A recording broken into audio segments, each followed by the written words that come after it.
We are live, and it is time to get into the nitty-gritty of publishing. We have three great publishers here.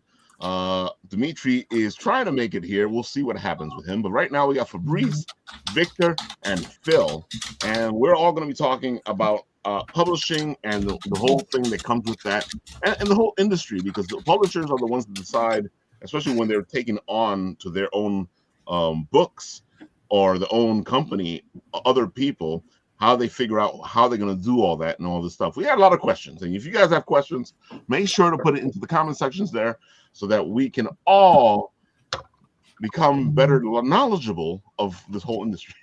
We already were having some great conversations in the green room, so this should be really interesting. So what we'll do, we'll start off with you guys introducing yourselves and letting the people know who you are and all that good stuff. Vic, why don't we start off with you? All right. I'm Victor Dandridge, lovingly called the hardest working man in comics. I am the founder, owner of Bandage and House Productions. This year we'll be celebrating 15 years of publication with a range of different books from all ages to mature. So we've got Wonder Care Presents the Kindergartens that I do with Justin Castaneda, The Trouble with Love that I did with Harold Edge, The Samaritan, which is one of our best-selling books of all time with Ren McKenzie. So we have a range of different things from all over the comic readership line. And there's my stuff right there. You got to get yourself some of these beautiful books from Victor. Thank you. And of course, you got to tell them about the You Create Comics as well. Yes. So in addition to being a self-publisher, I'm also a phenomenological narratologist. So I go into schools teaching the philosophy of storytelling with an emphasis on comics. So showcasing, classic ELA standards with comic books. Yeah, folks, we got a good crowd here today. All right, Phil, why don't you tell the people where you are, and I'll put up your website over here. Yeah, it's under construction right now, so forgive how bad it looks. So I'm nowhere near as good as Victor, but I will try. I'm a self-publisher out of New York. I've run my own conventions. I was an art rep for a while. I am publishing, writing, creating my own stories, publishing other creators, and soon starting my own distribution company across North America. There you have it, folks. Phil is a great guy. He is has a bunch of books under his belt, and he's always trying to help people because I think a lot of the ways that you've done that, especially with the 10 pages behind your book, which has helped other people start their own stuff. That's not an easy thing to do, and most people won't do that. Well, there's other people. It's not just me. There's people that care. There's people that support, and hopefully there's enough of us to drown out the jackasses. There's a few of them sons of bitches too. All right, Fabrice, go for it. Well, first, I like that it's already a free space. Thank you, Phil. Now we can swear. We can all swear. I broke the ice. Yes, perfect. So I'm Fabrice Sapolsky. I'm a veteran. Almost 30 years in the industry on 2 continents because I'm originally from France. My company is Fair Square Graphics. We're the only immigrant, minority, and family-owned publisher of graphic novels and comics in America, sadly. And we've published over 45 titles in the past 5.5 years. I would argue with Victor that I am the busiest man in comics. You can be the busiest. You can be the busiest. That's not what I am. You can be the busiest. I'm the busiest man in comics with 28 conventions this year and many projects, 1 Kickstarter every month. And I think we're going to talk about the trials and tribulations of distribution. But so far, we are distributed by Diamond, which is a problem.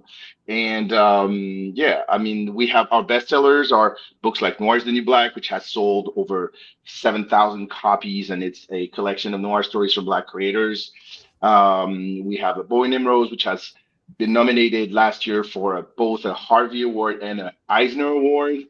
We're very proud of. And we have some other fan favorites, including Intertwined that I wrote, or Mutiny Black Girl Magic that my wife Crystal wrote. So yeah. We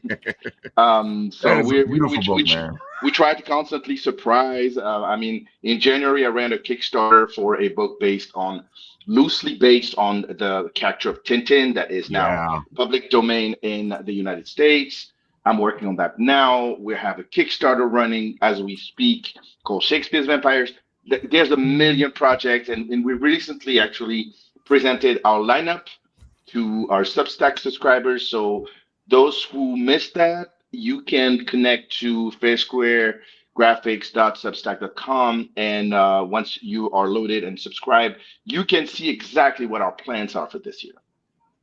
Which is really important, especially when you're following a company. Exactly. That's right. And of course, Charles, tell the people who you are. You're our main host here, and you're the reason why we're here. And we're moving towards May 10th, where we'll be doing this live in front of everybody. Wonderful. Indeed. My name's Derek Charles. I go by DM Charles as my pen name. I've been self-publishing my own comic book manga series for about 15 years. My first series was Ninja Express. The third volume just came out. Just finished proofreading it, so we should have copies of that for May 10th. My most recently, I've been working on a comic series called Cubo Crusaders. That's pretty much why we're doing this event. It recently won the Brio Award. The Bronx recognized its own grant, and this will be a public service event to make people a little more aware in the Bronx of what the Bronx Council of Arts does, and that comics as well as other forms of art are very much a possible career for everyone, especially people growing up in the Bronx. Which is really important, especially because a lot of people out there do not know that this is an option. And it's funny that I say that, because you figure people would, but I think they don't put two and two together when it comes to the comic book industry. That's true. You know, I feel like sometimes they sit there and going, "Oh, that's that, and this is this." That's simple, because yeah, I was gonna say, like, that's a good one, because honestly, publishers are seemingly big when you're first getting into comics, right? Like, that's not something that seems simplistic under any circumstance. You know, I can make a comic, but to be a publisher, no, I've got to be a big multi-million-dollar conglomerate. And I think that's one of the first misconceptions that everybody has, is Definitely. The scale at which you need to be in order to be a publisher. Well, and also when you're an independent, you have to box above your weight, because honestly, if you look at, especially for us, I don't know how you guys feel about it, but when I look at the graphic novel that we publish and how people react to them, I can feel in their eyes, and when they touch it and when they buy it, that they don't even make the difference. For them, for the public, we are just as big as Penguin Random House. They don't know what's going on in the kitchen. They don't know that it's just a 1 or 2 person operation, and that's the good thing, because they don't have to know. This is like, they don't have to know how the sausage is made. We project our success when we publish. That's very true. What do you think, Phil? I think, touching on what they both said, it's a mindset, right? You're publishing, there's different scopes, there's different scales. It really depends on what you're looking to achieve, what you want your company to be. I don't ever want to be a shareholder company. I don't care, how successful it gets. I like being this independent owned company, and success is really deemed by the person who's running the company, right? And at the end of the day, if you're putting out professional level quality books, whether it's your own multiple titles or other people's, you're a publisher. That's it.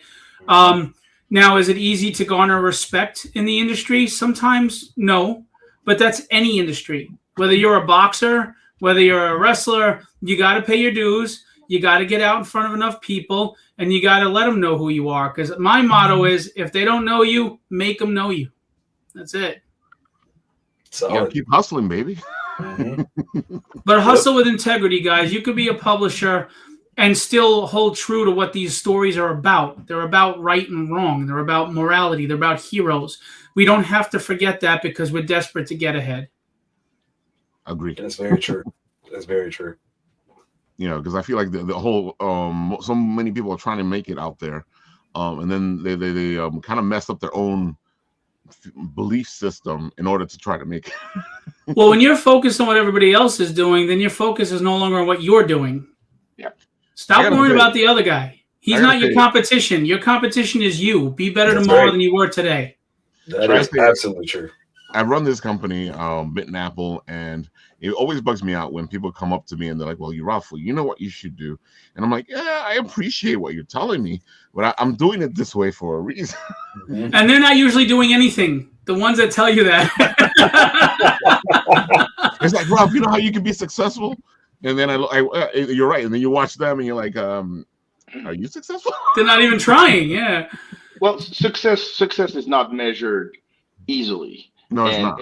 There's so many ways to measure success. Like if you simply achieve your goal of publishing a book of your own, it's already a success. Yeah. Because you managed to do it, and it's a hard thing to do. Yes. To bring an idea to life through comics and graphic novels. So this is already your success. Now, if you're talking about making money out of comics, this is another completely different level, and there's not a simple answer to that. Right. That's very true. That's very true. That's exactly what I'm talking about. That's why I have my OnlyFans on the side. But go ahead. What made you guys want to go through a publishing imprint versus just releasing workout? What made you want to do that? I guess legitimacy. Okay. I mean, honestly, perception is everything. You know, like as guys, when we were single, or if we're still single, you approach that girl, you got 10 seconds to get to impress or get lost. Yeah. And it's the same in anything. You know, your imprint, what you put out there is your advertising. It's your portfolio. And when you put it under a banner of a publisher, I do think you look more professional. You take it more seriously. It's just my opinion. And the public perception is there, you know? Yeah. For me, it was rage. It was rage. Like, I've created my company out of rage because at the time, I was just hitting 50 years old and no one wanted to hire me.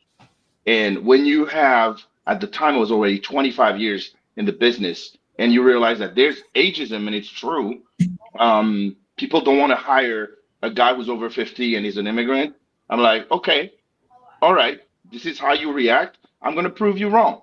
So my rage is on every page of every book that I publish. I love that. I absolutely love that, especially because like, one, I've gotten to work with Fabrice, which makes it even better. But like, I have the younger version of that. When I came into the business, I didn't want to play the game. And so that was part of my thing, was I recognized through, peers of mine that had already been doing this stuff that I didn't want to do that. And so, not quite rage, but almost in that same sort of obstinance, I was like, I'm not doing this way. I want to do it my way. And that is why I started my own imprint. Well, I think the industry is, with technology being what it is and crowdfunding and social media, there was a time where you had to rely on the big two, right? Or even maybe a couple of smaller guys that popped up later. And the end all be all was them. And a lot of people are realizing now that's not all it's cracked up to be. Not only are they taking advantage of you, not only are you creating the characters and they walk away with the IP and you're lucky if you get any royalties, if at all. People are starting to understand, look, it's a struggle, but it's the same struggle as if trying to get noticed by these big names, but at least what you're working towards now is yourself, not them. I mean, how much effort are you putting in to try to get hired by the big two? If you finally break through, which is hard as it is because there's so much competition, all you're doing is lining their pockets with your creativity. Yeah. So if I'm going to put in that hard work, I might as well line my own pockets for my creativity because it's the same hard work and it's the same journey. There's no quick fix, guys. There's no diet pill. Exercise and eat right. I go along with what's going on over here. Leonard says, back when Wizard World was around, I saw companies were doing talent search for artists, but not writers. I asked Ale Garza after a Wildstorm panel how I could get noticed. He simply said self-publish. He is right. Yeah. He is right. He's absolutely right. Can I say something before we go on? No. Phil, I would appreciate if you stopped calling these companies the big two. They are the small two. No, like Big Dookie, number two. And number 2 is a Dookie. As far as we're concerned, the biggest graphic novel company in America is called Viz Media, and the second one is Scholastic. So it's like, or vice versa. So these are the big. I like two. Scholastic. Viz Media and Scholastic are the big two. So I don't think you were referring to those companies. We were speaking in layman's terms. The layman know. Yeah, for the public who considers them. See, the problem is they do dangle that carrot because they've got people believing that they are the golden fleece. You know, I mean, yeah. But the thing is, it's not those companies that people want; it's the IPs, right? I got to draw Batman because I grew up loving Batman for 50 years, and they count on that to take advantage of people. I mean, low page rates. Fabrice, I'm sensing a little resentment.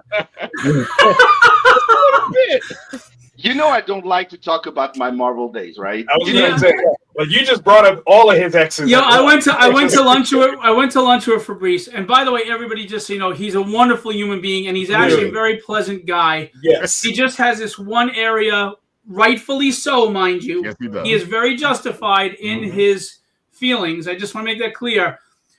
And I'm not laughing at you, but when you get mad about this and you go on, part of me is like cheering you on, like, yeah, I'm with you. And part of me is like, this is great because he just doesn't give a shit. I had a famous heated conversation with Victor about that. I remember. It was good. It was so good. It was so good. It was excellent. Absolutely excellent. Oh, but yeah, it's so funny because we've had a couple of conversations, and when that stuff comes up, Reese goes into he turns into a whole other person. I'm like, who the hell is this? The Jekyll and Hyde, right? Exactly. Mr. Hyde comes out. Yeah. But again, it's a righteous rage with that has merit. That's what I would say. Like there are some people that their rage is you kind of go later on. You think in your head like, what is this dude really mad about? But when you hear Fabrice's tale, you're like, yeah, all right, that's some shit. It's funny too because one of the things that I figured out early on was this idea of the transitional process. You work for Marvel or DC, and you build a name for yourself, and then you leave, and then you do your own thing. And it was always kind of stuck to me like, well, why did I have to spend time working for them before I got to do that? If I'm going to build up my name, why do I have to work on somebody else's stuff? And it was kind of that process in the early aughts that really kind of put me into a mindset that was like, nah, I could actually, I could be the one who builds my stuff, my name for myself, by myself. Or if anything, find like-minded indie publishers and creators and we work together because I think that makes more sense than trying to feed a beast that will survive with or without me. So and we'll chew you up and spit you out. Literally do its best to do just that, and that was always my thing was, I remember, Leonard was bringing up Wizard World 2003. I remember being in Chicago and making this statement that when I make a book, and obviously because I'm a writer, it's very different than an artist who gets to show their work and, an editor gets to say yay or nay just off of a feeling or vibe right there. It takes more for writers. My thing was if I want to get considered for that type of work, then I need to have a finished book. That's number one, because legally they can't take a script from me. They can't do any of that stuff. Or we'll say in policy, they won't do that. And let's say I give somebody a book, worst case scenario, they say they're not interested. Cool. If I move enough units of this book on my own, they'll come to me anyway. So, but then again, what the hell do you need them for? Then you moved it on your own. What do you need them for? They want you with a built-in audience because they don't want a risk on their investment. Well, if you're not going to take a risk on me, then what do I need you for? Because I'll just take a risk on myself. Exactly. And and everything's about branding now. Yeah. And that's the problem. Even with the fans, I'm sorry to say this. I'm grateful for all the people that buy my books. Those people aren't the people I'm talking about, but the majority of people are about branding, right? I mean, it's like, not speaking ill of the dead, but Kobe Bryant got paid a high contract, not because of his current level of talent in his last season, but because of what he was and he was bringing in the seats. Well, we have writers now that are not writing the way they used to, but because they have that name, they draw in people and they continue to get work. It's not so much about the quality all the time, but the branding. And I would love for us to get away from that. because it's got to come back to solid storytelling, characters you can relate to, worlds that you could submerge yourself into and get away from reality for a while. And that's what it needs to be. You know, there's a lot of there's a lot to unpack on what you said. And one of the things that I'm thinking of is, number one, yes, the brand culture is destroying the fabric of publishing, not just comics, publishing as a whole. Mm-hmm. But it's also like probably valid for other sides of entertainment. But brand culture is destroying everything. I don't know if you guys looked at Free Comic Book Day. If you looked at Free Comic Book Day, Free Comic Book Day this year was supposed, I don't know if it's going to happen, but Free Comic Book was supposed to be 25 books. Out of these 25 books, 23 are IPs that lived in another realm before they touched comics. Yeah. Which is really appalling, because that means only one thing. And remember, those titles are chosen by retailers, by a group of retailers.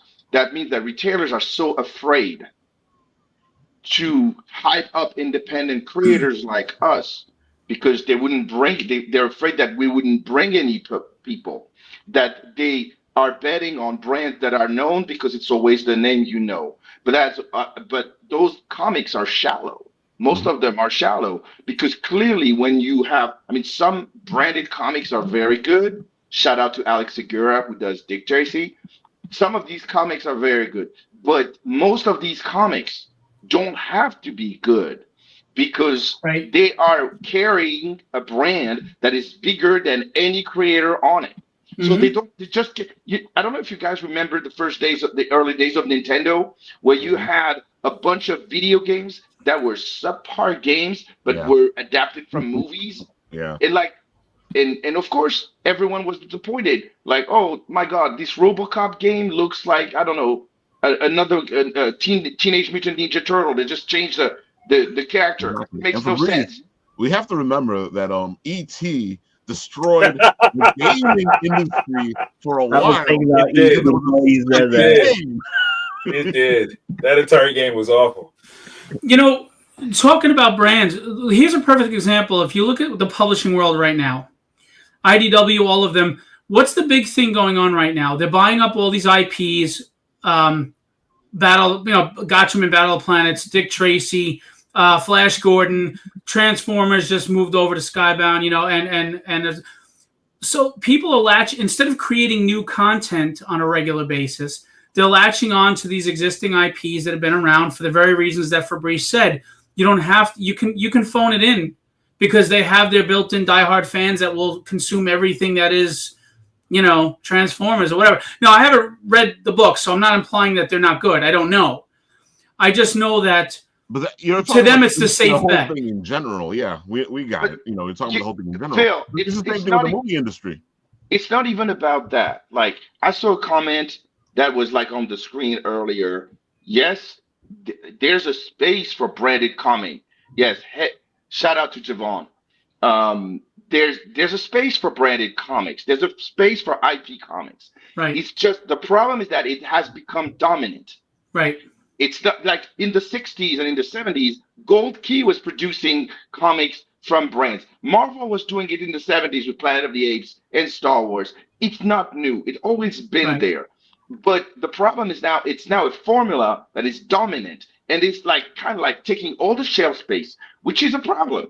So we need more. And this is why I would love us to think about one thing real quick, is in the last 10 minutes, we're talking about one tiny portion of the market called direct market. This is a micro market within a bigger publishing world.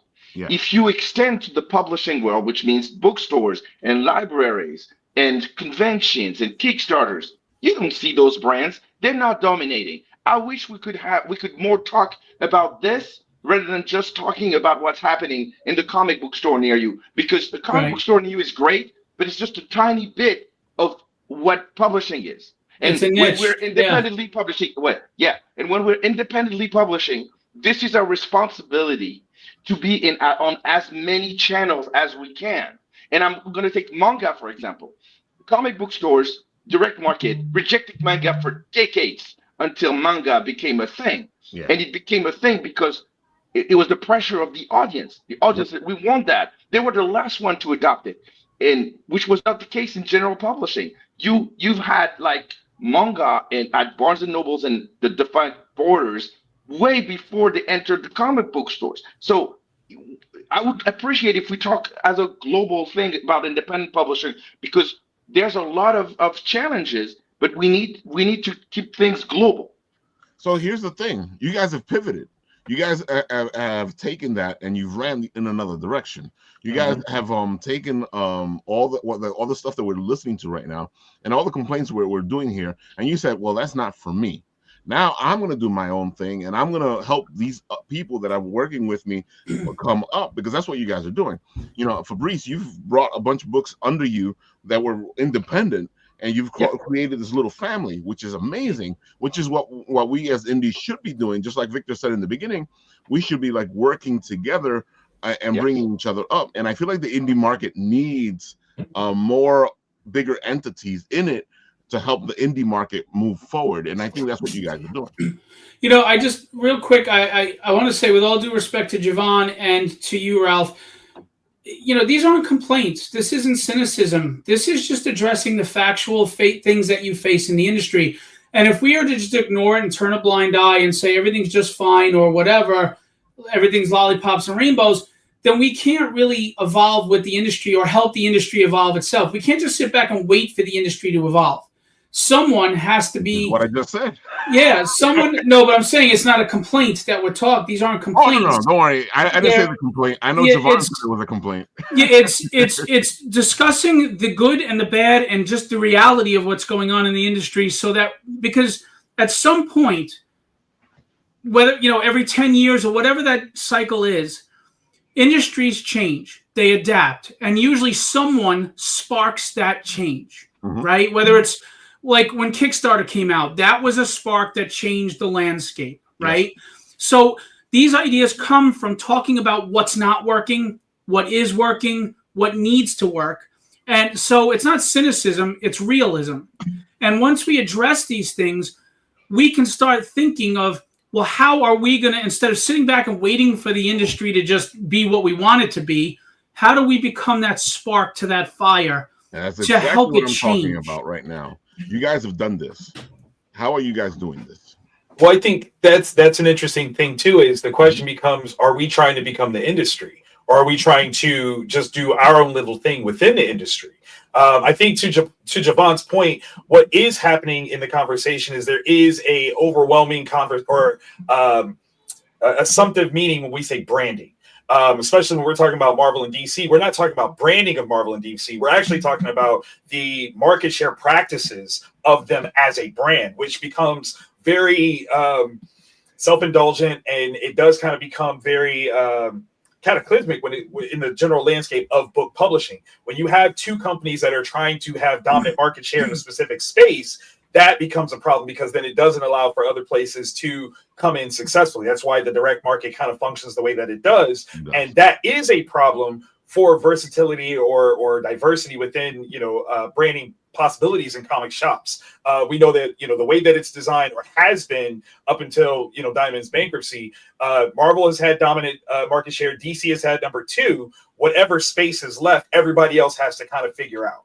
And that becomes a dangerous sort of proposition when it comes to the business of storytelling. It's not how it was. And that's kind of, that idea. Maybe we are misusing branding across the board, which kind of leads to that level of confusion. But I think that is specifically what we're talking about, is that brand practice that those two entities specifically do, and are funded through corporate structures to allow them to do so, which is a little different than us. But to that end, like for me personally, I'm not widely distributed through comic shops. So my little niche of my brand is to practice certain ideas that I think could work in comics. So it's more about not necessarily making the industry do it. I just want to see if this is possible. And if there are other people that want to try it, I'm more than welcome to share it with them.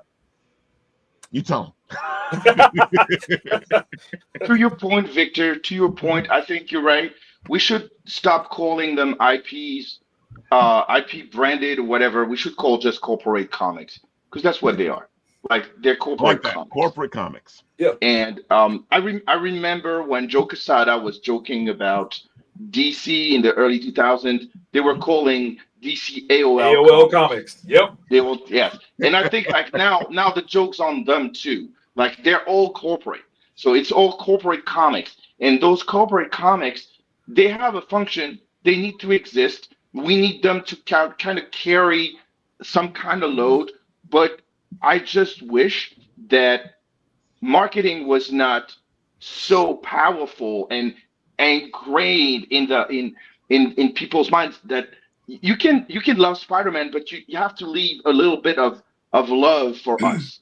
You have to leave a little bit of lust for the other guys, and we are all the other guys. And yeah, I mean, and Javon too. Javon is the other guys too. He's with us. He's part of our family. We're kind of a dysfunctional family, but we are a family. Now the question is family. The question is those rules, the rules of distribution, the rules of publishing have not made by us nor for us. So how do we do it? Do we just ditch everything and create our own rules and create our own grid? This is a possibility that I'm seriously considering. Phil too. Phil is working on his working on his distribution initiative because he's not happy with how distribution is handled, and he wants to offer a different take on it. And I respect that. And I think we should seriously look at what has been done. And Diamond's bankruptcy gives us a great opportunity to think about what we are doing, our practices, what everybody has been putting out, how they were putting it out. Also, people have changed. People have changed. If you look at companies like Space Between from Pat Chan, Lifeline from Kat Lamia and Phil Falco, these companies, they're not even in stores, or when they are, it's like a second or a third window, and they're all selling. Always have Kickstarter. Yes, and but they do well. I'm looking at them as not just an example, but like for me, it's particularly humbling to talk to these people and consider them my friends, because I see them, they're younger, they're like 15 years younger than me, and I'm like, they figured out something that I don't know. So I need to look at what they're doing and learn. And I'm very happy to learn from younger people. Well, let's put ego aside, which is really important, whether it's creating the book or the company. There's no room for ego. Your ego has to be putting out the best book possible, and that's it. Absolutely. That's where it ends. Word. Let's see. Javon says, I think it's on us as creators to make people care about our property as much as the big twos. There's a ton of work that goes along with it, but that's the name of the game. It's very similar to the music industry. It's similar to all of the industries. Yeah. And it's true, but the thing is, in a way, though, touching on what Fabrice said, though, it's not the way it's structured is not made for us to come up. No, it's made for them to stay up. Yeah. So. Because even now, Javon is absolutely right. We're just going to have to put a little more elbow grease in. Even now, we have this whole thing, and I'm happy you guys brought this up, because people still think they need to go through the big two in order to get to where they're going, like you were saying. And I know that thinking, because that was the thinking that I came up with as well.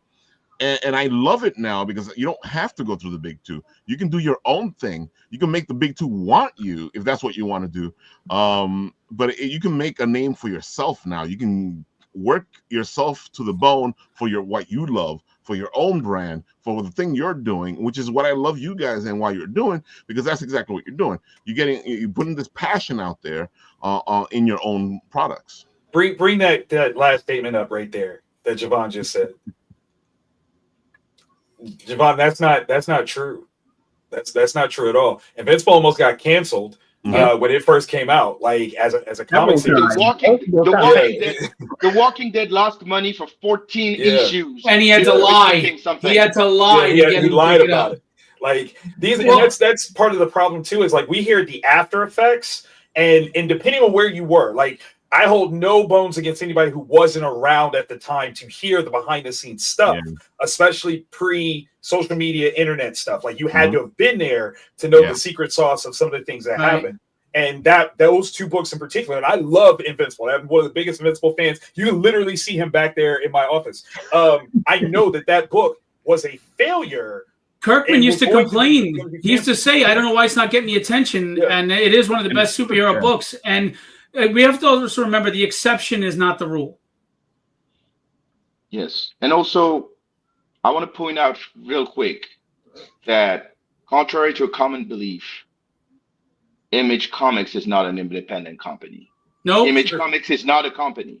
Image Comics is a co-op where you have corporations and venture capitalists and a very different set of things. There are 6 different realities. It's a multiverse. That's what it is. I agree.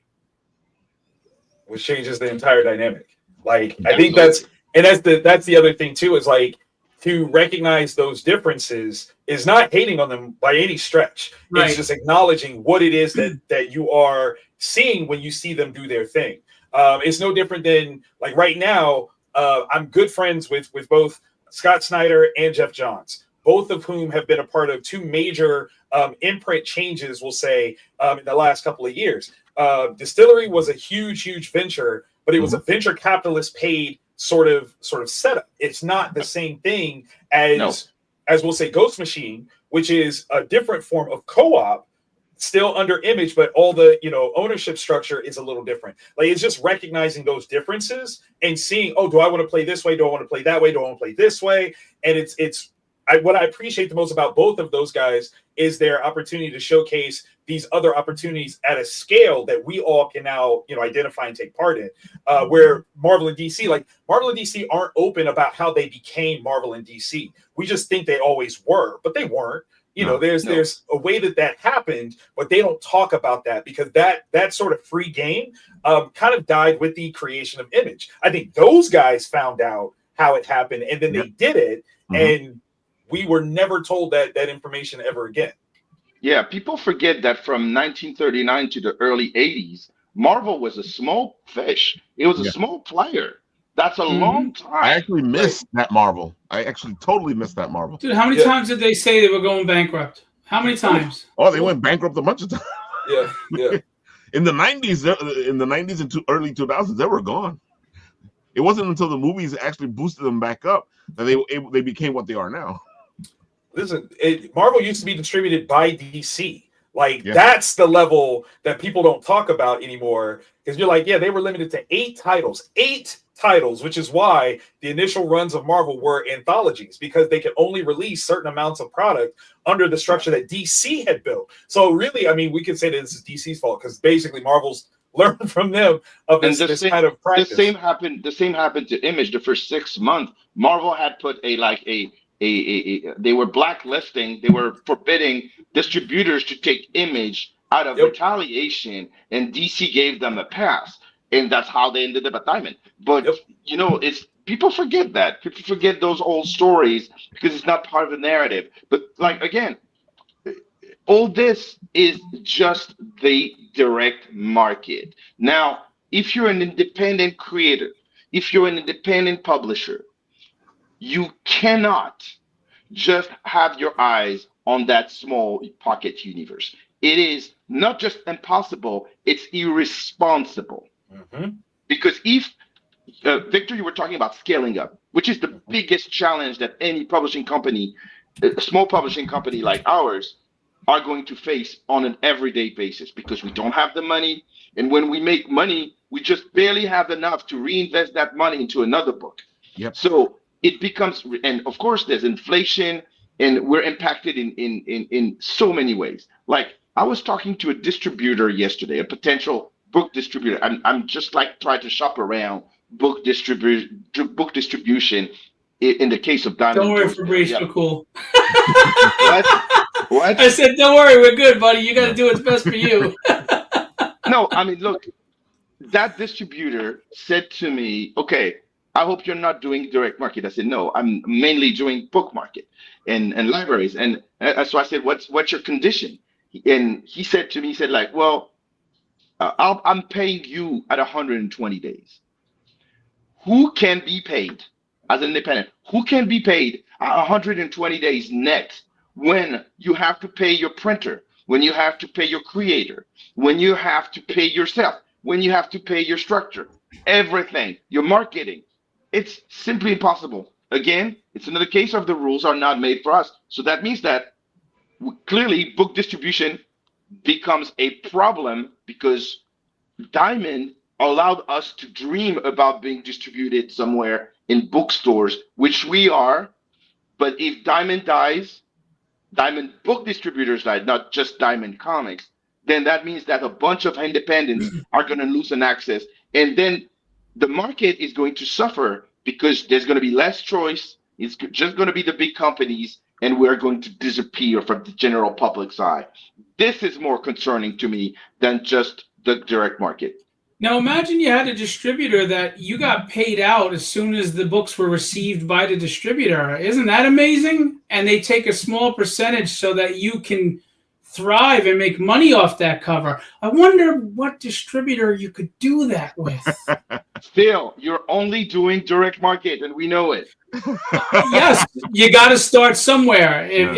How many businesses fail when they go too big? I know what my plans for the future are, but you start with the stores. Yeah. You get back in the stores. You offer other options to the stores. They start to thrive. The books make a name for themselves across the country. You start to build your brand. And then you start networking into those other areas, the bookstores, maybe getting spinner racks back, other like marijuana dispensaries. What better place to put comic books? I mean, really. So there's other avenues that we can explore, but you can't put the cart before the horse. I know this.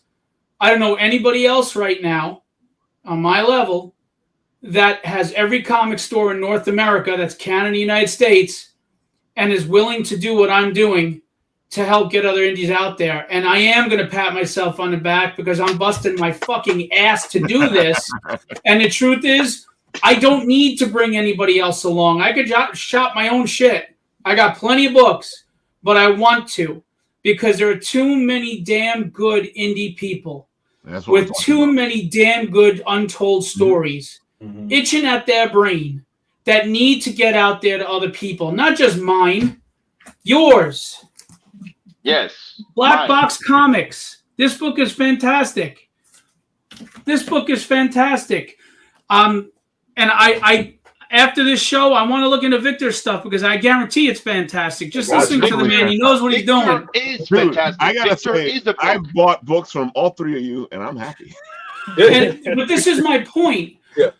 I'm not looking to be, big and famous. I'm not looking for accolades. I'm not looking to be the guy that changes the world. I just want to change my world. And if I get there first, I'm happy to bring people along. That's it.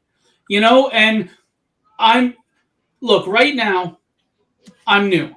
We're going to have an official press release through Bleeding Cool soon. And this is legit.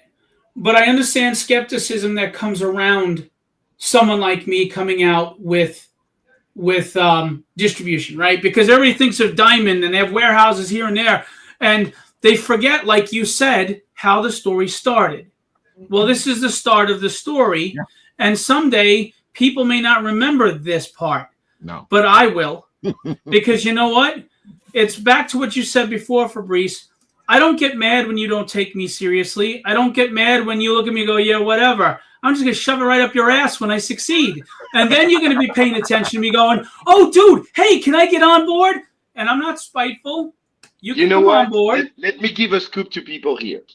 I am going to be on board with you. It's not a question of if, it's a question of when. But that doesn't preclude me from getting other channels. Of course.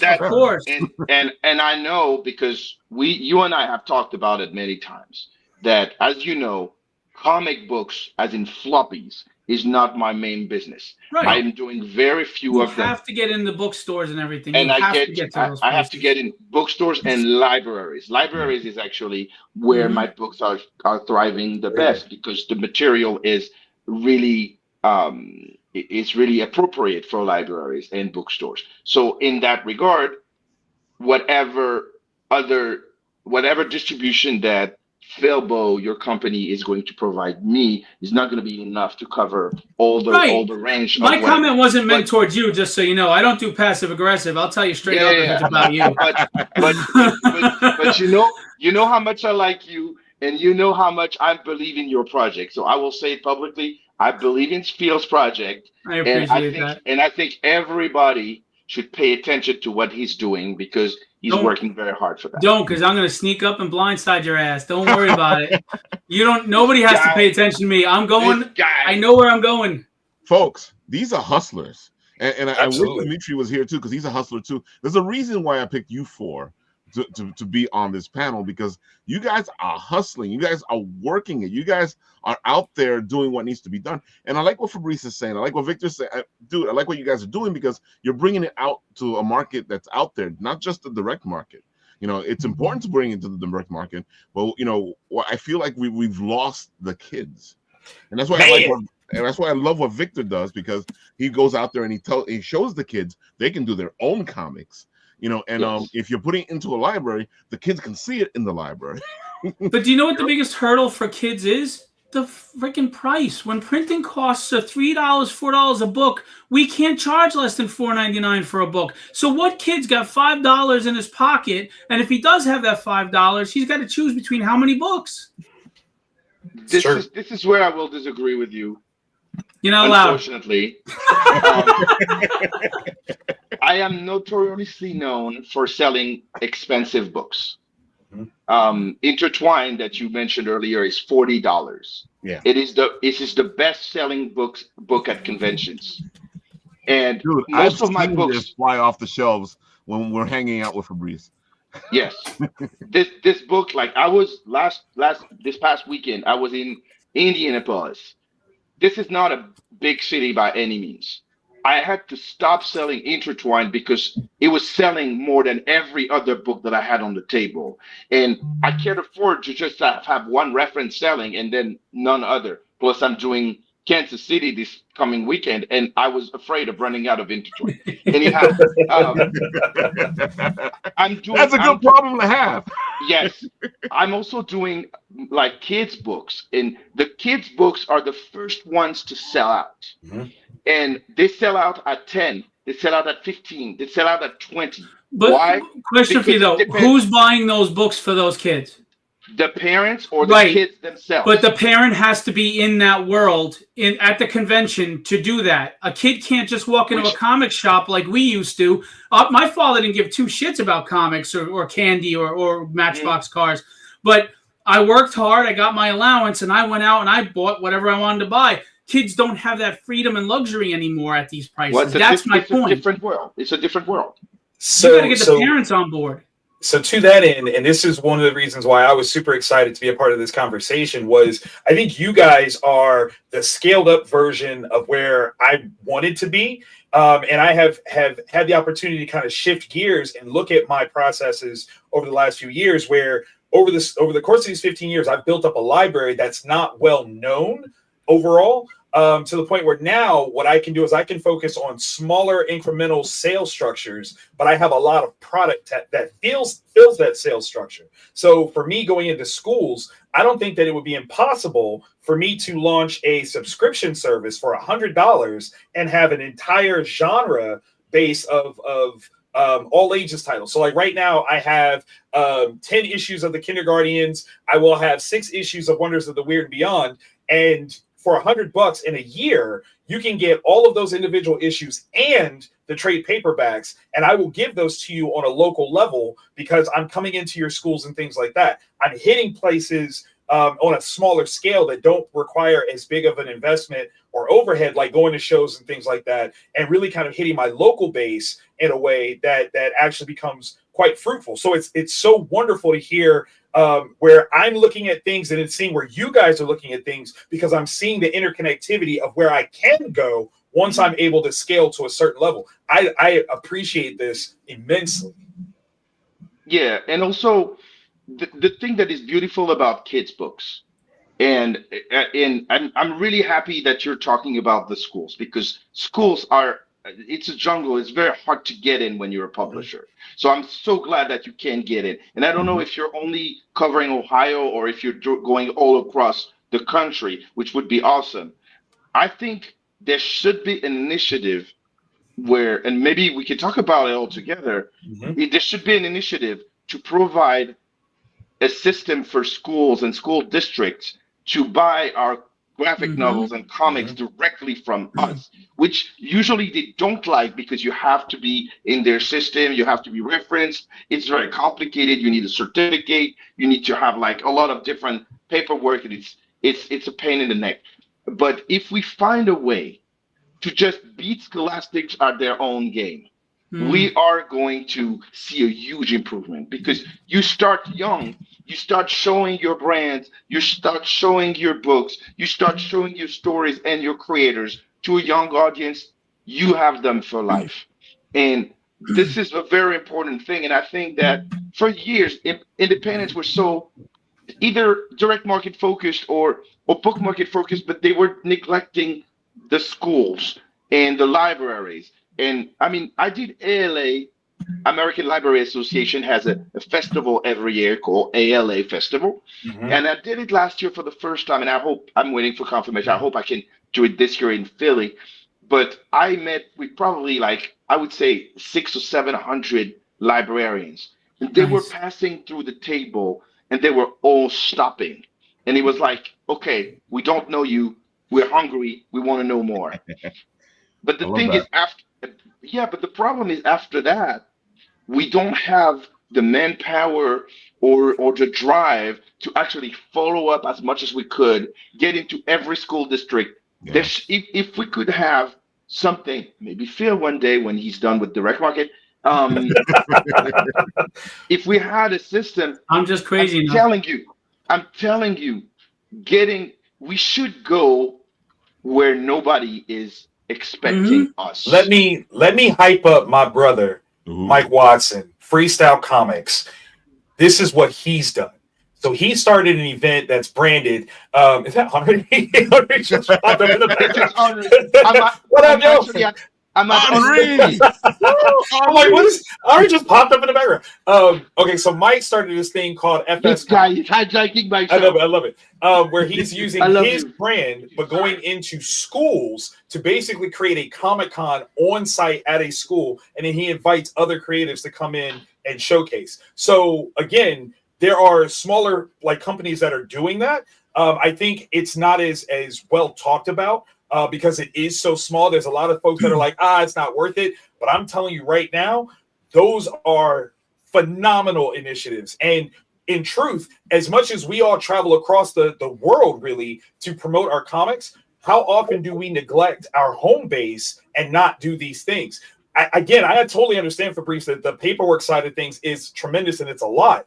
But the flip side is if you can get a district, it will pay for so much for you in order for the things that you're trying to cover. And like I said, Mike did it.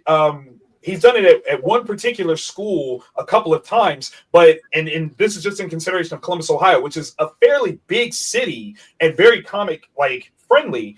If Mike does one school on the north side of town and I do a school on the south side of town, we're not competing against each other. We're feeding one another, and it's a way to kind of build your local community. So I think literally, Fabrice, what you're saying is the call to arms for those people that are in your specific area to be like, let's do this. And maybe that's the paperwork nitty-gritty stuff is too much for your end because you're a bigger entity than that. But somebody else that's trying to come up, that should be their move, and then come to you like, "Hey, Fabrice, I did this thing. Can we get in? Can we get down? Can we do something?" And you know what? That's also the spark for the fire, right? Like if Mr. Watson is doing that in his district, and this district goes, "Oh, this is really working out with this guy. Who else you got?" Right? Yep. And then he says, "I know this guy Victor." Yep. And then other districts are going to start seeing, "Oh wow, there's revenue coming into here besides tax and everything else." And this is a way to attract people, get reading programs, blah, blah, blah. Next thing you know, the web starts to go out. It doesn't have to be fast. It just has to be moving. Yeah. Now, just to like kind of like mitigate expectations. Actually, a story that happened to me last weekend. There was a guy who came to the table and looked at. We have this Afro manga called Red Flower, which is age appropriate. It's a middle grade manga book, that is done by an African creator, and we're very proud of that book. And so the guy comes and said, like, I work for a school, but the thing is, my school will not allow me to buy it unless you have at least 2 major reviews from trade publications. Wow. And we know that it's already difficult. We had a few, like I had a few books at school, library journals that were very highly rated. I had Forward for one of those. I had like all those kind of publications like Carcass. We also had that, but it's very difficult to get on the radar systematically of this. This is where a national distributor or international distributor helps tremendously because they give cachet to our books because we are going through them. And it does make it easy when there's a central hub for these people to focus on, as opposed to all these different, even the comic stores don't want to be, ordering from 25, 30 different people. They just can't keep up. Yeah, it's understandable. Yeah. But you know what?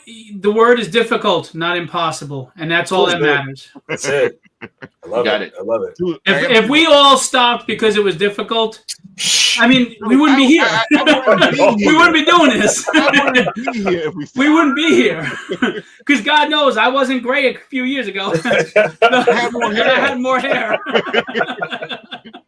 I gotta say, one of the things I'm loving is the libraries and the fact that they're doing cons. And I feel like as creators, we should make sure that those cons do well, or that we go to those cons, or that we table at those cons, or if they need help, we try to help them out. Because I feel like those are the cons that the kids are really seeing. The library cons, the little cons, those are the ones that are getting this crowd that we should be out there trying to get. And folks, do yourself a favor. You see a library con, go check it out. Absolutely. Free. and I'm gonna throw this out there, and Fabrice, please forgive me, but it's a viable space. These corporate comic companies are shelling out millions of dollars to turn their properties into movies. Yeah. You can always try to set up something at a movie theater when a movie like that opens up. Love this idea. Here's the fun part. Me and my team, we have been doing this since 2006 with Superman Returns. We've been going to local movie theaters here in Columbus, setting up in the lobby, creating a little con. And the thing that works to our favor immensely is that people don't necessarily have in those spaces a differential between Marvel, DC, and whoever the hell we are. So they're like, oh, comics are comics are comics. So we get to tap into that larger scale market just by being on site. And it's a great way for us to kind of take back a little bit of that power that seemingly those corporate companies have taken from us. So like that's something I throw out there for everybody. It's funny that you brought that up, and this may be a terrible idea that never goes through, but I often thought, how they did the stop motion comic animated things like the Thor and stuff? That would not be too expensive for indie people to do. You could talk to movie theaters about putting them before superhero, and your comic book is up on the big screen as a stop motion, and you get a little card, you get a cutout of your main character, put it in the lobby. You could be there to sign books. A lot of people, and you might all yell at me, and that's fine. But and not on a large scale, but sometimes I give out free books. And the reason I do this is this. You spend your money on marketing, whether it's Facebook or whatever, you can't quantify who it's reaching and who's actually buying because of it. And most of the times they're not. But if I say my book cost me $280, $320 to print, and I gave it to someone, they're now not getting a sample size. They read the damn book and they go, holy crap, this is good. And I've had these people come back and spend $20, $40, $50 on my next Kickstarter, which more than made up for the $360 I spent giving them that, or even a PDF that had no print cost. Yeah. So again, you do an event like that and you're putting it on the big screen, maybe you're not making money off of it, but you're getting people to see you and go, oh, where can I find more of this? This was amazing. This guy, this Fair Square, what else do they do? Oh my God, they got that. This looks amazing. I want the book, I mean, I don't know if it would work, but it's something I've been thinking about. No, it would work. And those events are usually very successful, Victor. You're absolutely right. The thing is, in my case, there are two things. One, I'm already at 28 conventions a year. It's very hard for me to cram another event. I'm already almost never home. So please be kind to me. And also these books have to be made at one point. So when I'm writing and drawing and translating and designing and doing production, that's a lot of work. Or fulfilling Kickstarters, which I'm also doing myself. So I'm so happy you're saying that, Fabrice, because that's why I sleep 3 hours a night. That's why I look 10 years older. Yeah, like I was precisely. You saw Henri earlier. Like right now, I'm drawing this book called The Big Lie that I kickstarted in January, and like he was like, "You did this page in one day?" And I'm like, "Yeah, but I have to." Yeah, that's what it is. No, that's what it is. Can I ask an honest question to you guys? And this is not from any air of arrogance, but even if you could get somebody to take some of the load off, do you really feel they're going to do the job on the level that you would do? Do you really feel comfortable that they're going to put the passion and the hard work and the blood and the sweat and the tears that you on your own stuff? Because I struggle with that. I've had interns, and I'm like, you know what? I should just, I'm sitting here telling you how to do it, and then I got to tell you again how to do it, and I got to tell you how to get, and I don't knock them. It's not their passion. They're just working. So I understand that. So there's no bitterness towards them. But I could probably light my load, but I'm like, screw that. No one's doing this the way I'm doing it. No one. Yeah, but I have an answer to that, because before my time in the United States, I had 2 companies, and at one point I was employing like 12 people.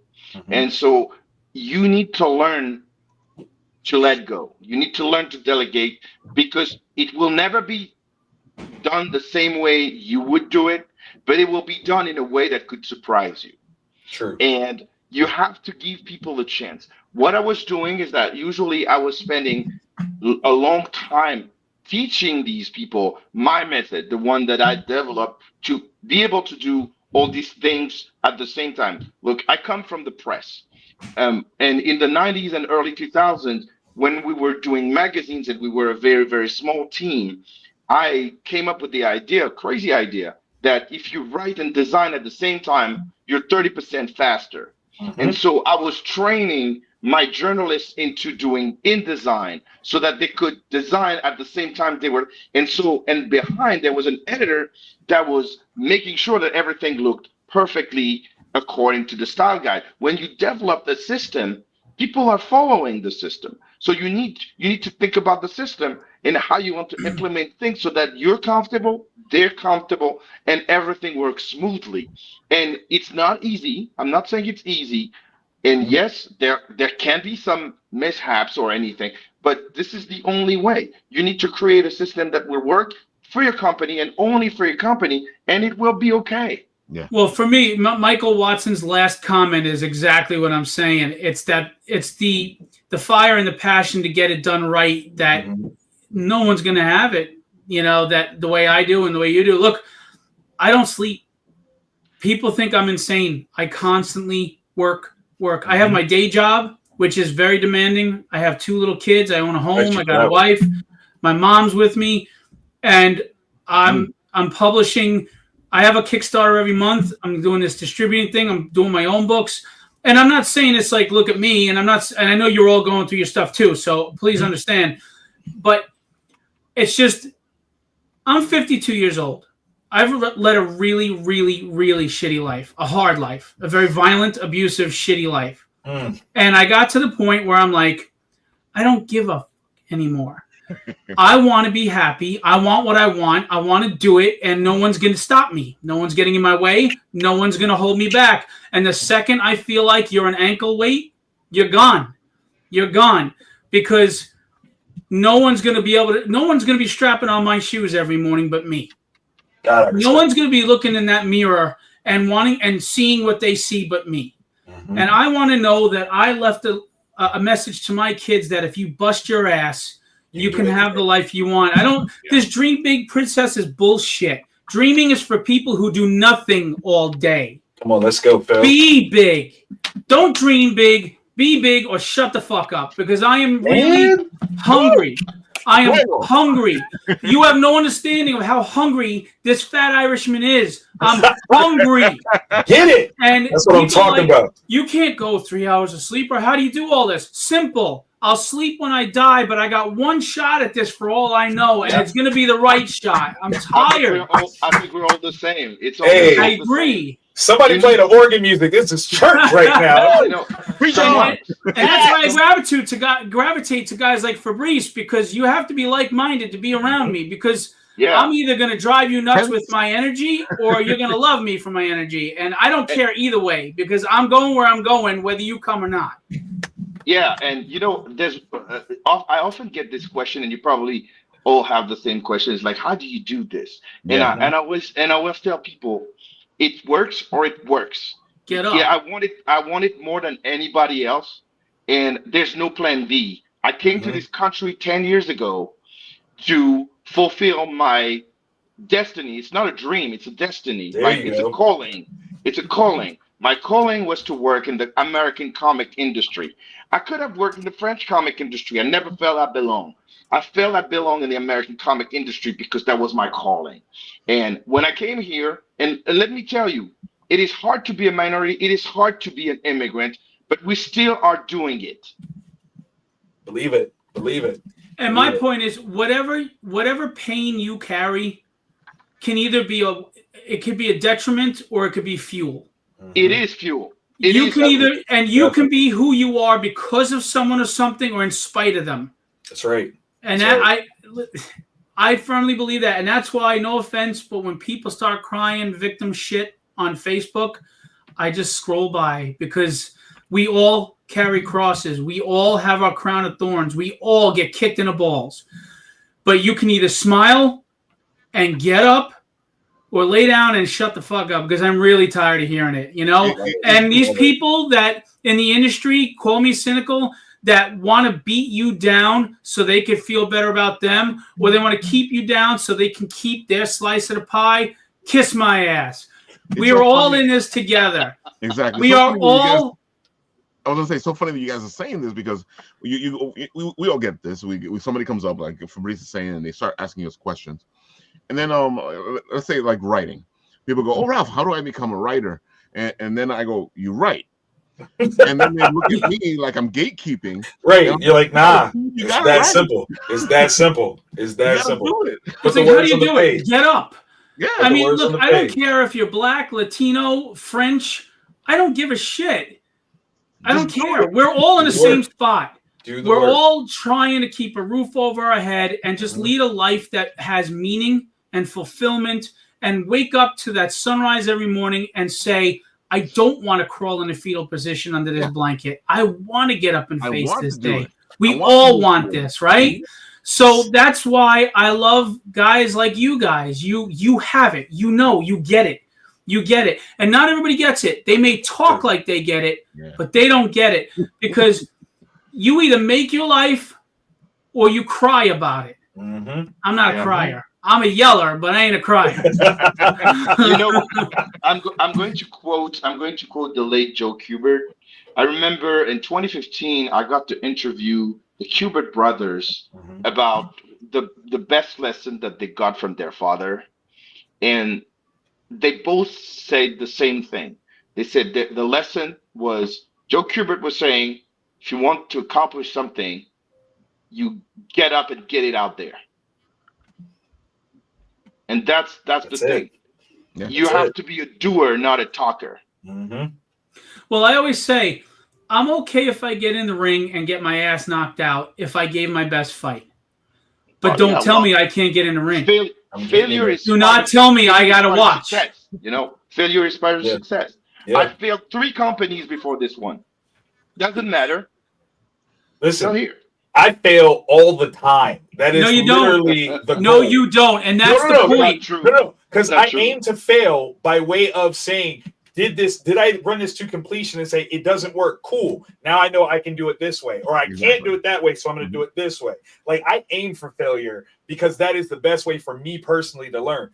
Case in point, and I meant to say this before and we got caught up in the thing. Phil, I love what you were saying about giving away your books. I came up with a format that allows me to do so cheaply. I call them cardables. It's trading card size versions of my books with a QR code on the back that allows them to scan it, and now they get a free comic. And I take these to kids because kids always have their phone.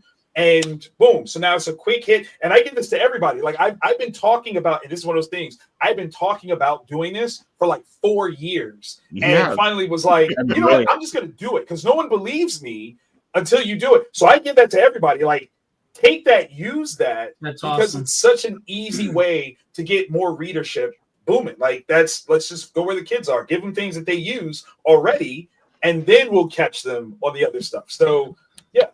I'm all for that. And that's a great idea. By the way, Michael, somebody gets mad at me and unfriends me every day, so I'm sure it'll open up.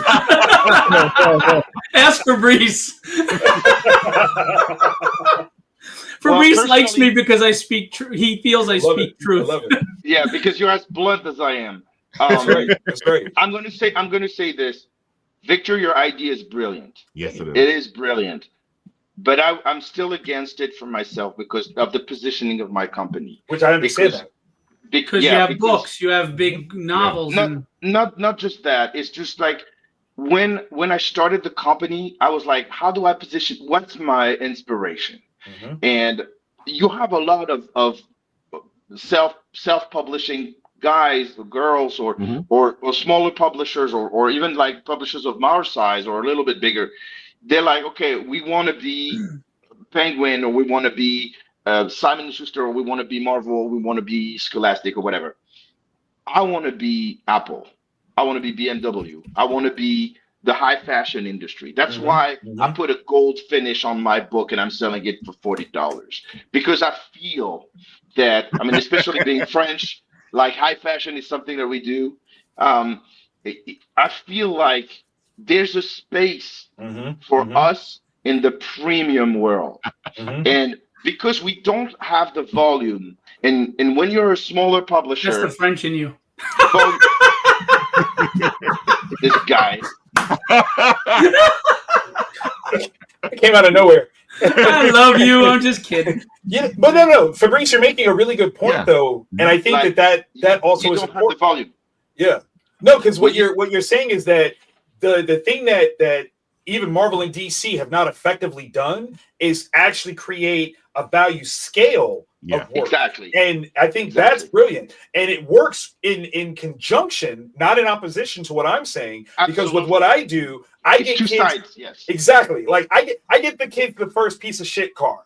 And then when they get older and more, no, I'm serious. Like when they get older and a little bit more refined, and they have a better understanding of what their car can be, they get to upgrade to Fabrice's car. And I think that's, I'm just saying, but it's all about it's all about creating this pipeline of opportunity and experience. And what I create is different from what Fabrice creates. Is different from what you're creating, Phil. But the yin needs the yang, right? We need a heads and tails. We need a yin and yang. Yeah, we need those. Absolutely. We need choice. Absolutely. I love it. Yes. The more choice we have, the better it is. Anytime that you limit that choice, that's when things get bad. There it is.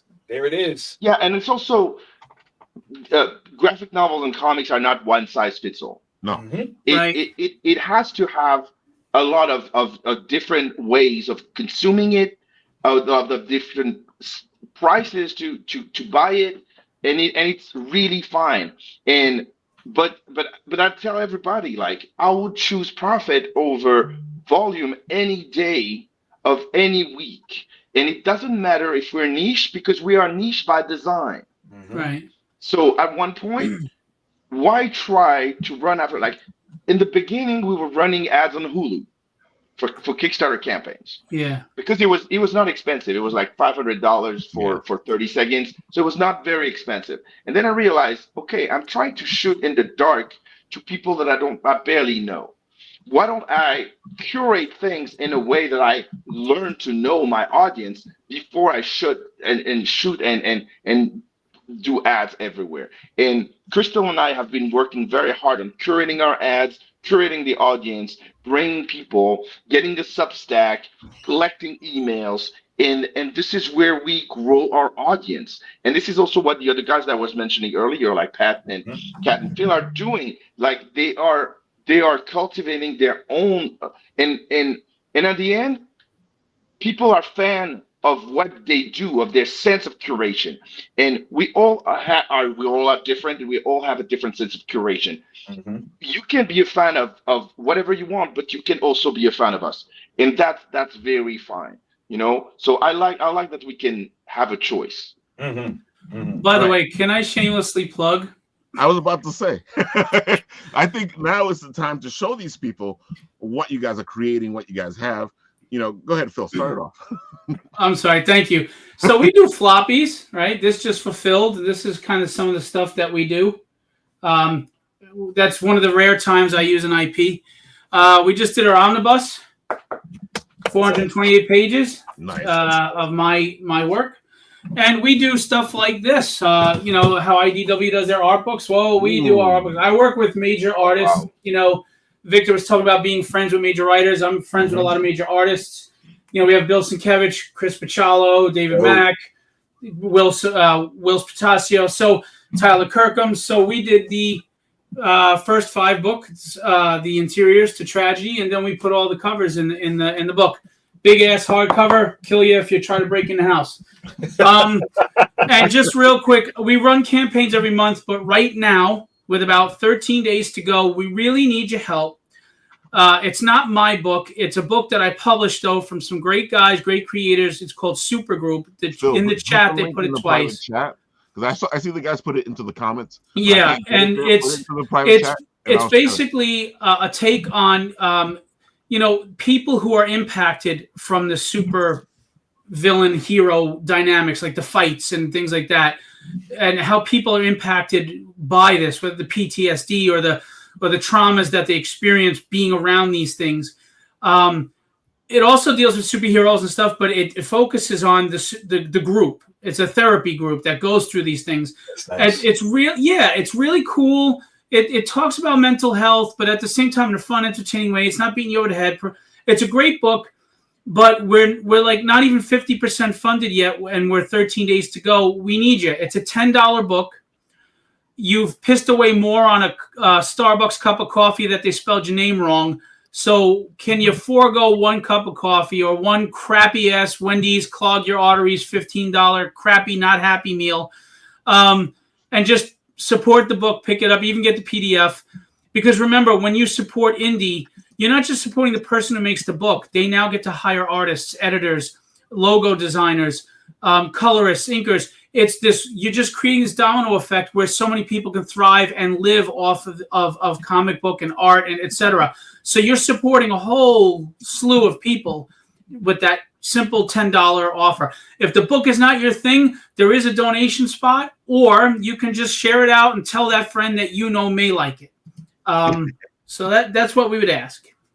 All right, so Phil, put the link in the private chat, and I'll show it. I'll show it off. I have to pull it up. He has it here. He put it here. James Aloysius Santana is one of the creators. He's a co-creator. He did put it in here. Oh, he put it at 9:08 p.m. I just can't get to it there. Okay. So please check it out. I've been posting a lot about it too. Just go to my page. I'm posting everything. And the last thing I want to say, and I'm sorry to take up so much time. My father passed away. Take up all that time. My father passed away last year.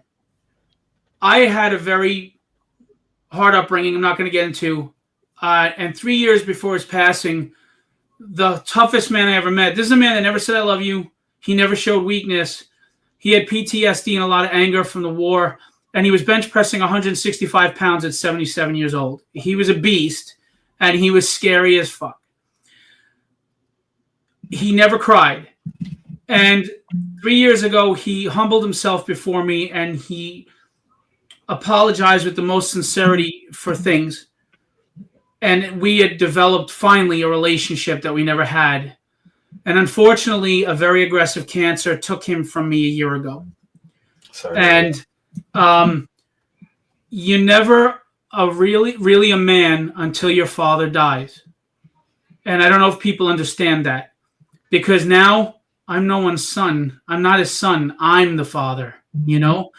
And I did this graphic novel called Papa, 110-page graphic novel. My father didn't care for comics, but he read my comics and he enjoyed them, and he read Papa and he loved it. I didn't even realize I was writing us in a way when I did. And he loved it, and he asked, is there any way you could get this book in my hands before I die? Unfortunately, I failed. And I'm going to be extremely honest here.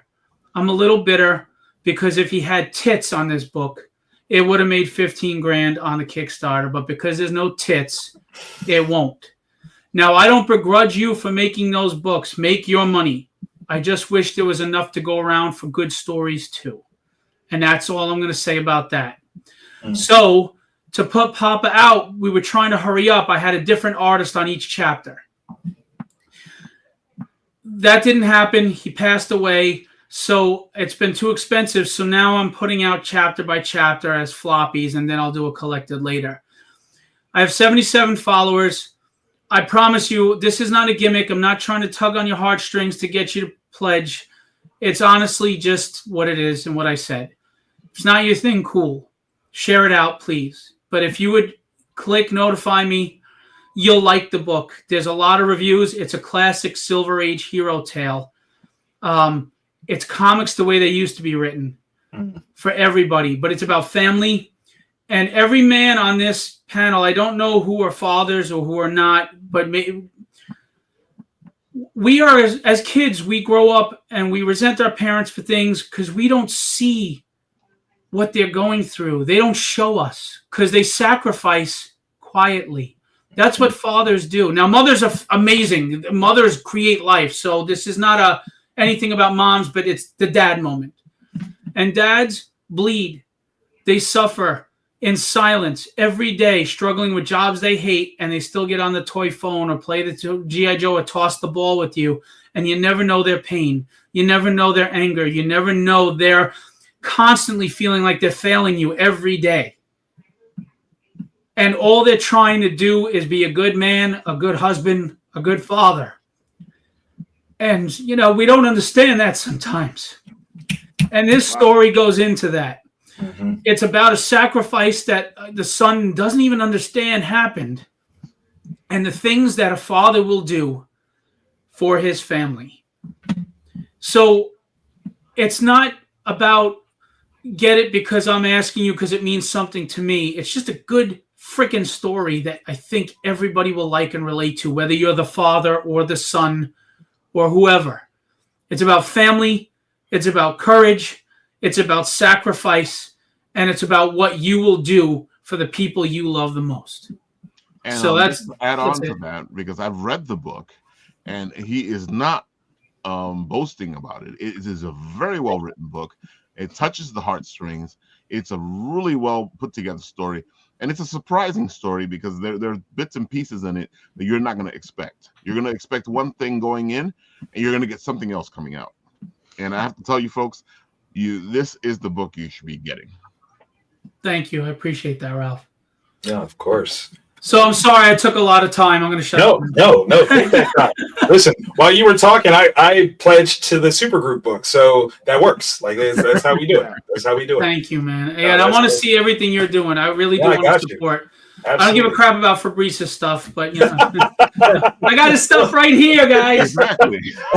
Well, I've got a Kickstarter that drops this coming Sunday. And it's so like Phil, like I think like we are simpatico in such a crazy way. My mother passed away last year as well after a long sickness, and literally this coming Sunday would have been her birthday.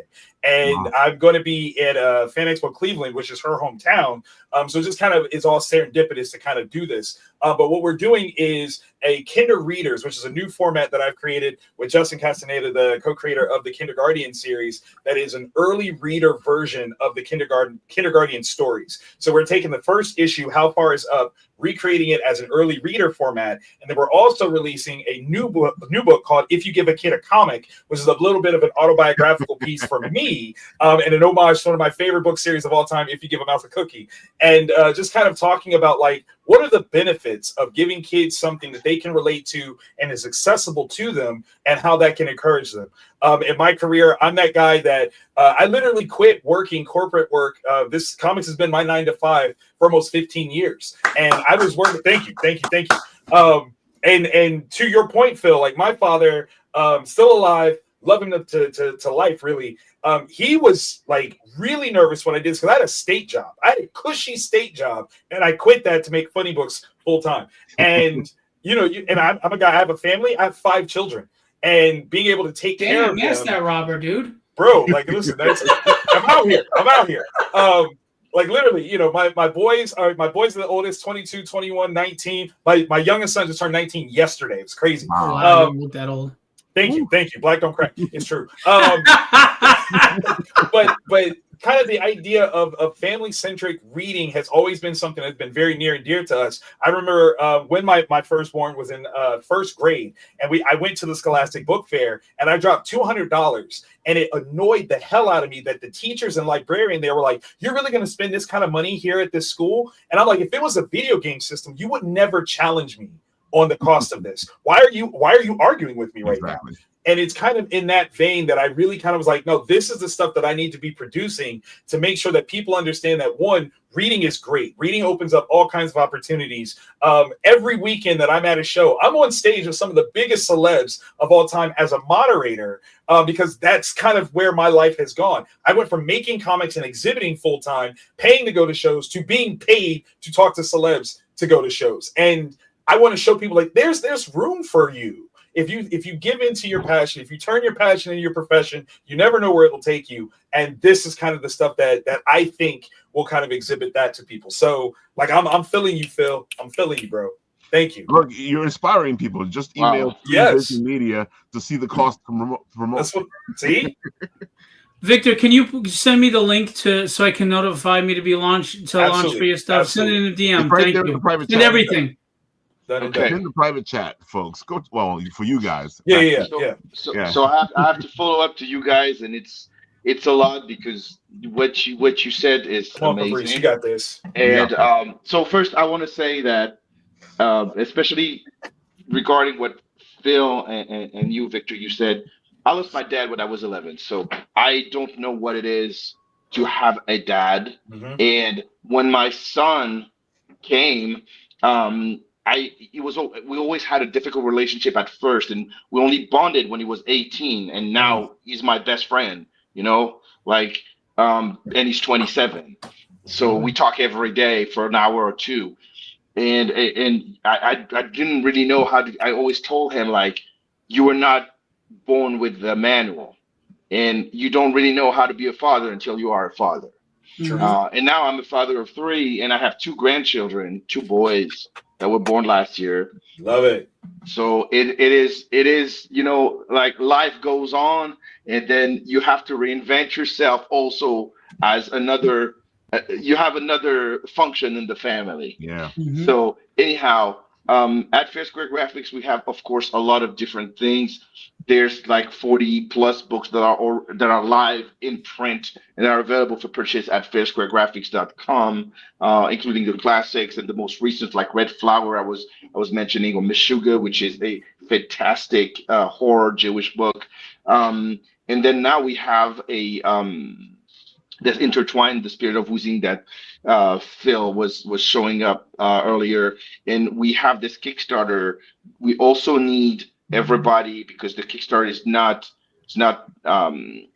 fulfilled yet. I mean, we still have like something like 10% to find, and time is running out. It's called Shakespeare's Vampires, and it's basically Romeo and Juliet as vampires, and it has that really cool factor to it. It is co-created and co-written with Colin Douglas, who's a British Afro-Caribbean writer, drawn by a Brazilian-Japanese lady called Lisa.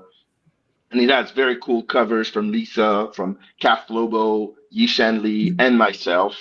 And honestly, this book is really different. It's also a light novel, and those who don't know what light novels are a perfect mix between comics, prose, and illustrations. You have all 3 of them in the same volume, so it's something really new. And The Big Lie that I was also mentioning earlier is exactly that. Is also a light novel. So we're gonna do a lot of those. We have 12 more books coming up this year, hopefully, if distribution doesn't fail us. And please, subscribe to the Substack, follow us, and I want to say to my 2 other compadres and brothers here, I want to hype you too. So tomorrow I'm gonna create an update for my campaign, and I want you in there. Okay? So let's do that together. Let's go through this together. That's it. Thank you, man. Right back at you. Yeah. We raise each other up, folks. It's like what I always say here on Bit and Apple TV. It's easier to rise if we're helping each other rise. Exactly. Always. You know, I'm a in a way an empathic guy, a vibe guy. You know, you meet people, and I'm a pretty good read of people. You get them in seconds. I'm very good at that. The only time I fall is when I don't listen to my first gut, you know. And I already know Fabrice is top-notch people. You know, I know him a little while now. But I have to tell you, Victor, man, I just get great vibes from you as a human being, man. I think, Vic, you just come across as one of those good, decent, genuine people. And I honestly, sincerely wish you great success and health and happiness to you and your family. And you know, Fabrice, of course, I feel that way. Poor Charles sat there quiet while I, you know, shot our mouths off all day. He's like, I just want to promote my show, damn it. But so, you know, I appreciate Charles sitting and listening to his, you know, jabber jaw. But I didn't say much, but I enjoyed this immensely. I have a lot. I have all of your Kickstarters open right now. I'm going to be kissing a lot of my money goodbye. Was going to. Sorry, not sorry. Sorry, not sorry. You know, I tell everybody you can tag me or post on my page any day. I don't. It's social media. It's not anti-social media. I don't get upset or bent out of shape if my whole feed is flooded with people promoting their stuff. Hopefully, it gets you one new backer. But I have no problems ever if anybody tags me because maybe I have a few people that don't know about you that are on my friends list, even if it's one. You know, it always starts with one. You know, and I don't want to turn anybody away. So appreciate you. And don't forget, guys, indies do it better. Yeah. So Charles, I put up your Ninja Express page here. Tell the people all the good stuff. You know, I know you don't have a Kickstarter right now, but you can tell them where to go. Yeah, absolutely. So yeah, that's my Ninja Express page. Like I said, we're getting Volume 3 printed up. We'll have that for our event this coming May. We also have the comic book Cuba Crusaders, which will also be available. Right now, it's just available in person. Hopefully, I'll be able to get it available digitally soon. And over the next few months, I'm shooting for a date in 2026 to have Bronx Comic Con called Comix in Bronx. I would, of course, love to have all you guys there. Yeah, I can't wait. Awesome. And of course, May 10th, we will be doing the live version of this. Where is that? Bronx College, Charles? It's going to be Bronx Community College. There you go, Bronx Community College. We'll be there live May 10th, doing a panel of comic creation, so we can talk to people, and people can ask us questions, because I know a lot of you guys out there, like today, have a lot of questions on doing what we're doing and getting out there and getting your properties out there. Losing sleep, stressing. Okay, sorry. Yeah. I can teach you all about that. One of the publishers here is because these are people that you can get in touch with, you know. And if somebody's trying to reach out to you guys, what should they do? So for me, it's very easy. On the Fair Square Graphics page or on any social media, you can contact us. We're very open. We're answering as long as it's not insulting. We're kind and we're answering. So be kind to us. We'll be kind to you. You can also catch us, either Crystal or myself, at a convention near you. Like this weekend, we are in Kansas City. I mean, I am in Kansas City. Crystal's not with me this weekend. I'm in Kansas City at my table is 3735 in Artist Alley. And next weekend, I'll be back in New York. We have a show at L'Alliance, which is the French cultural department from the consulate near Central Park. Thank you. And then afterwards, you can catch me at Awesome Con. So yeah, like I'll be out there, all places, and again online and through the Substack. You can always reach out. We will always answer to you. Respect. Phil, you want to go first? Oh, Victor, please go ahead. I've done enough Sure. talking. Never enough. You guys can find me at Bandage in House on all forms of social media. If you Google hardest working man in comics, I'm the guy that shows up. I do have a 3-year exclusive agreement with Fan Expo, so at all of their shows, you'll see me there. The only exceptions to that, of course, are WonderCon, San Diego Comic-Con. In some cases, I can be at Motor City Comic-Con. You might see me there. Not this spring, unfortunately, because that's the same weekend as Fan Expo Philly. But I'm all over the place. Definitely check out the podcast that I co-host with my buddy Bill, Into the Chatterverse, where we just talk about pop media and all the fun things, break those things down. And read more books, guys. That's a definite.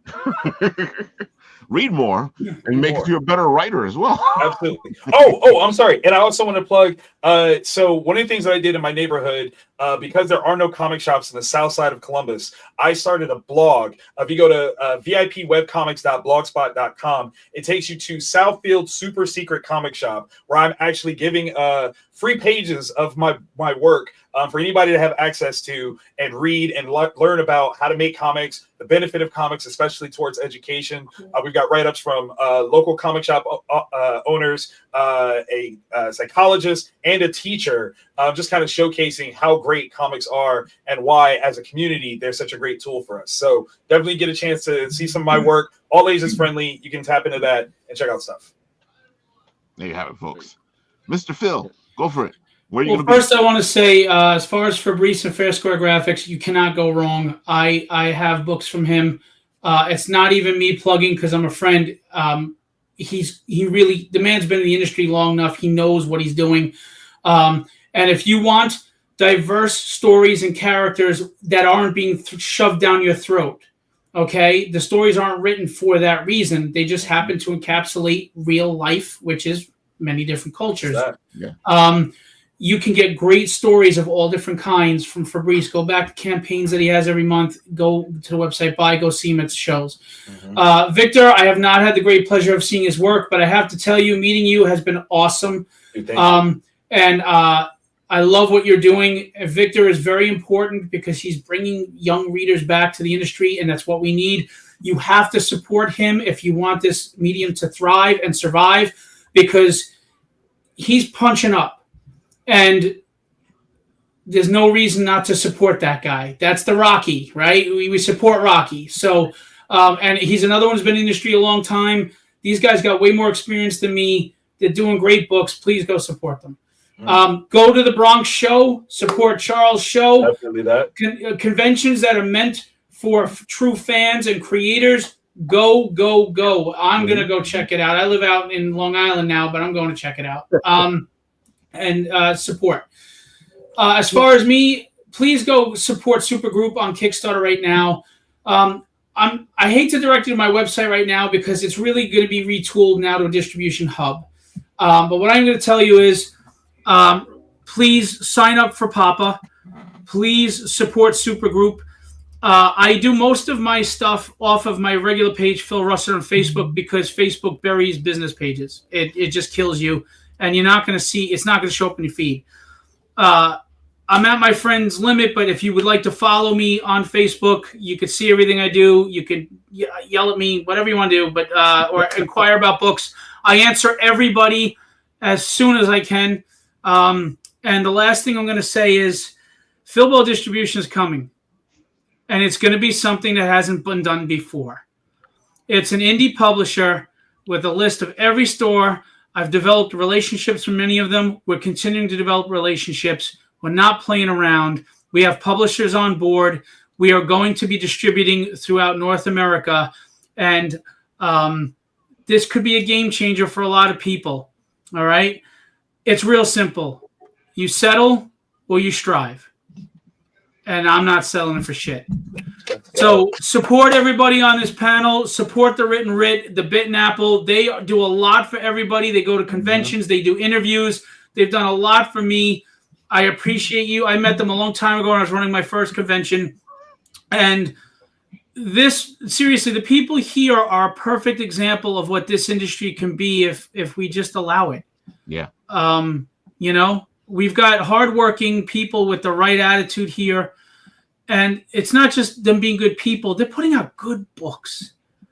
But you don't know until you read them. And I always tell people, I'm not going to tell you I'm a good writer. You tell me I'm a good writer. But you got to buy the book first to tell me. And if it sucks, then you got toilet paper for a week. Just don't get it wet or you're going to have an imprint of my character on your ass. That's all I'm going to tell you. I don't know who says that. Either way, you got to buy the book. If you want to say I suck, buy the book. If you want to say I'm good, buy the book. That's it. Indie is where it's at because we do it for passion of the story and the characters. We don't have shareholders. We're not beholden to that corporate bullshit. It's about you enjoying the stories we want to share. That's right. Folks, I am happy that we put this up for you. This has been a fantastic conversation. Hope you guys got a lot out of it. This is, of course, our Creating Comics series. We will be doing a couple more of these with writers and artists and stuff as we move towards the May 10th date, so we can build up your expectation for what's going to happen May 10th.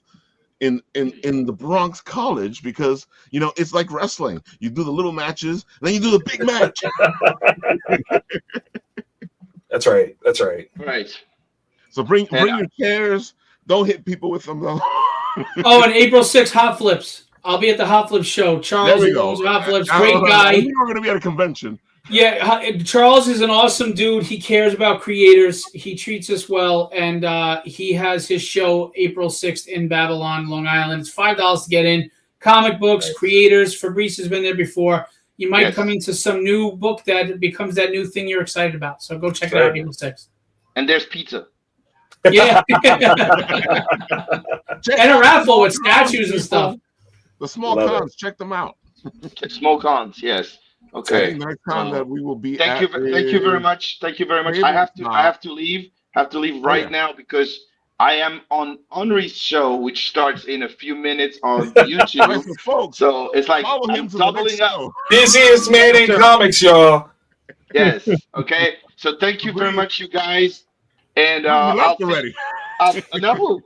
see you at cons, in the funny books, online, everywhere. Thank you. And just so you know, it's an OnlyFans show. Folks, next show we're going to be at is Tabletop. What is it? Tabletop Game Expo. There you go. At the Cradle of Aviation. Dude, if you guys want a fantastic convention, these guys do a great job. It's inside of a museum. Yeah, what's the dates on that again? The game Tabletop is April 5th and 6th. Gosh, I'm gonna go the 5th. All right, cool. Thank you. I didn't realize it was around. All right, cool. April 5th and 6th, and of course, it's in the Cradle of Aviation. It's a museum. We're gonna be doing some special stuff there. So be there because we have a lot of stuff planned because we're still moving towards our 10th anniversary in October. Yes, folks, we've been doing this for 10 years now. And all the special stuff we're doing has all to do with that because we want to do some special stuff for you. And there's going to be a bunch of giveaways that are going to start happening. So you might want to be in there for that. Love it. Folks, make sure you join with us tomorrow for the Written Writ. And, of course, Monday for Apple Bites. And, of course, we will keep you posted when the next Creating Comics will happen. And with that, folks, I will press that button. And it's going to stop. And we're going to be gone.